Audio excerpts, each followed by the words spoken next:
हम आते हैं उसी पर कि परमात्मा की परिभाषा क्या है और काल किसे कहते हैं। तो ये प्रसंग पूरा हुआ कि यथार्थ भक्ति कौन सी है, और वो स्थान एक ऐसा है जहाँ जरा मरण नहीं होता। वहाँ जाने के बाद प्राणी फिर लौटकर कभी संसार में नहीं आते, और वहाँ जरा और मरण नहीं है, वृद्धावस्था और मृत्यु नहीं है। और यहाँ दोनों डेफिनेट है। यदि मृत्यु भी है और वृद्धावस्था भी है, लंबी उम्र होगी तो वृद्धावस्था है, बीच में मर गया तो 100 पहाड़ टूट जाए परिवार के ऊपर, कमाने वाला एक था, बच्चों का क्या होगा, वह तो वृद्धावस्था तो बूढ़ी मौत होगी। कहने का भाव ये है, जब तक हम परमेश्वर की शरण में नहीं आते तब तक हम काल की रेंज में रहते हैं, और जब हम कबीर भगवान की शरण में आ जाते हैं हम काल की रीत से बाहर हो जाते हैं। फिर उसका विधान हम पर लागू नहीं रहता, हम परमेश्वर की शरण में आ जाते हैं। और समर्थ की शरण में जो आ जाता है उसको फिर बाहर का व्यक्ति दुखी नहीं कर सकता। उसको स्वयं पता होता है कि इस आदमी के इस शरणागत को छेड़ दिया तो ये तेरा बक्कल तार देगा। तो इसी प्रकार हम समर्थ की शरण में आ गए हैं। आप कबीर भगवान वो समर्थ है, वो कादर परमात्मा है, उसकी शरण में आ गए। उसकी शरण ना त्यागना, इतना ध्यान अवश्य रखना। छोटा मोटा कष्ट भी होता है नाम लेने के बाद, तो ऐसे समझना जैसे एक बिल्ली बच्चे उत्पन्न करती है और 2-4 दिन के बाद उन बच्चों को दूसरे घर में ले जाती है, क्योंकि वहाँ वो ये देखती है कि कहीं तेरे बच्चों को यहाँ खतरा ना हो जा। और इस बात से उसके बच्चे भी परिचित होते हैं कि हम अपनी माँ के संरक्षण में हैं, और वो उनको अपने मुख से पकड़ती है। उसके तीखे दांत होते हैं बिल्ली के, तीखे, और उनको पकड़ती है। और बच्चों को पीड़ा भी होती है, वो ऐसे सुकड़ जाते हैं, ऐसे लटक जाते हैं, और महसूस होता है कि इनको दांतों का दर्द भी है, लेकिन बोलते कति नहीं, चुपचाप रहते हैं, उस पीड़ा को सहन करते रहते हैं, क्योंकि उनको पता है कि हम अपनी माँ के साथ हैं। ये थोड़ा बहुत कष्ट भी है तो हमारा जीवन रक्षक है, रक्षा हो रही है।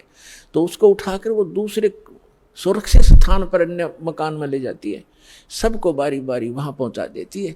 कुछ दिनों के बाद वहाँ देखती है कि यहाँ भी समस्या है, तो तीसरे मकान में कहीं और ले जाएगी। और वो बिल्कुल नहीं बोलते, क्योंकि उनको पीड़ा भी हो रही है, लेकिन उनको विश्वास है कि माँ की मुख में हम भले ही पीड़ा हो रही है लेकिन हमारी जीवन रक्षा हो रही है। इसी प्रकार कबीर भगवान की शरण में आने के उपरांत आपको छोटा मोटा कष्ट भी है तो ना जाने आपका कौन सा पहाड़ जैसा दुख टल रहा है, ये विश्वास रखना, विचलित ना होना।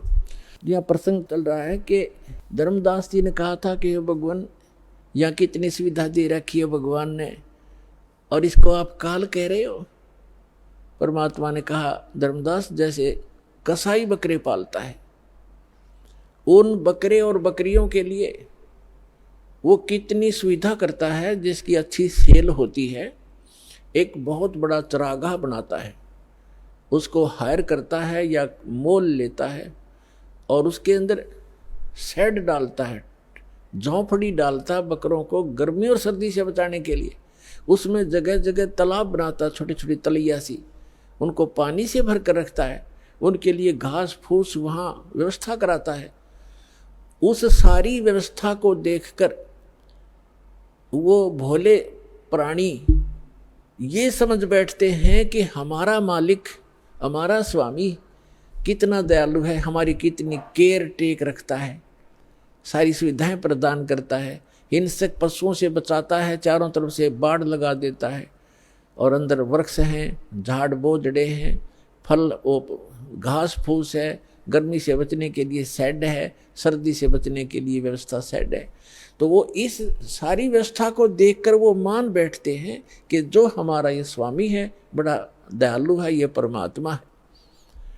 और जब वो कभी उनके बीच में आता है तो वो सारे उसको प्यार देने के लिए उसके चारों तरफ कोई ऊपर को पैर फैलाता है अपने सीने से लगाने के लिए, और वो उसको चाटते हैं प्यार से, जीभ से चाटना चाहते हैं उनको एक विशेष रिगार्ड देने के लिए।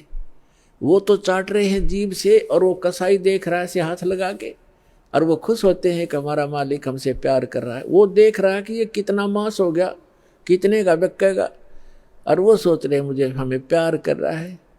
तो पुण्यात्मा परमात्मा कहते हैं कि जिस समय उस कसाई को 5-10 बकरों की आवश्यकता पड़ती है, बकरियों की। तो उस समय वो ये नहीं देखता ये किसकी माँ है, किसका बेटा है। एक परिवार के 3-3 इकट्ठे भी आ सकते हैं।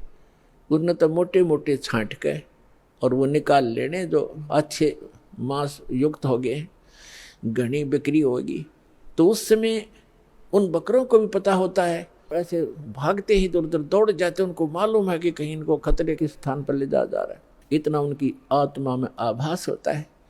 तो कहने का भाव ये है कि इसी प्रकार जो यहाँ की सुविधाएं आप देख रहे हो, धर्मदास परमात्मा कह रहे हैं, कबीर भगवान, इन सुविधाओं को देखकर तो ऐसा लगता है जैसे बड़ा दयालु भगवान है, और उस समय तुम्हारी बुद्धि पर पत्थर गिर जाते हैं। किसी का बेटा मर गया, किसी की बेटी मर गई, एक परिवार के 3-3, 4-4 सदस्य मर जाते हैं। यहाँ एक बता रहे थे, कोई सरसा से सत्संग सुनकर जा था, जिसके उस गाड़ी के अंदर 16 सदस्य थे एक का परिवार के, बूढ़ा बूढ़ा घर रह गया था, 16 के 16 एक्सीडेंट में मर गए। बताओ पुण्यात्मा। और उनकी कार और कोठियाँ और बड़े बड़े सारी व्यवस्थाएं थी, कुल नाश हो गया उसका। तो कहने का भाव ये है कि उस समय बुद्धि कहाँ जाती है आपकी, ये सुविधाएं किसने दे रखी थी, ये फिर क्यों छीन लिया 1 मिनट में। तो इसको काल कहते हैं, और जो केवल सुख सुख दे उसको दयाल कहते हैं, उसको परमात्मा कहते हैं।